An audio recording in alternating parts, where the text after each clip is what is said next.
Copa America football ট্রাইবেকারে আবারও অতিমানব Emiliano Martinez তার নৈপুণ্যে Copa আমেরিকার সেমিফাইনালে আর্জেন্টিনা ট্রাইবেকারে ইকুয়েডরের প্রথম দুটি শট ফিরিয়ে মেসিদের ৪-২ জয়োৎসব করান এই গোলরক্ষক। টেক্সাসে নির্ধারিত সময়ের খেলা ১-১ গোলে ড্র ছিল।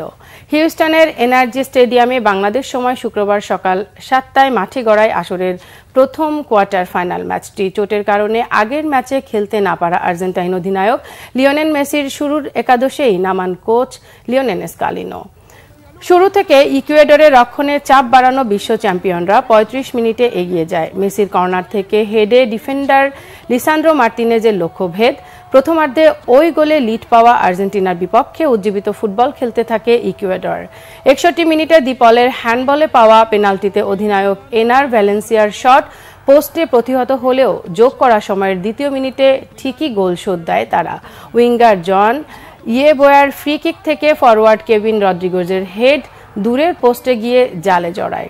নতুন নিয়মে এরপরই ট্রাইবেকার প্রথম শট ক্রসবারে মারেন মেসি। ইকুয়েডরের প্রথম দুই শট ফিরে ট্রাইবেকারে আবারও অতি মানব হয়ে ওঠেন গোলরক্ষক মার্টিনেজ। তার নৈপুণ্যে আর্জেন্টিনার জয় ধরা দেয় ৪-২ ব্যবধানে।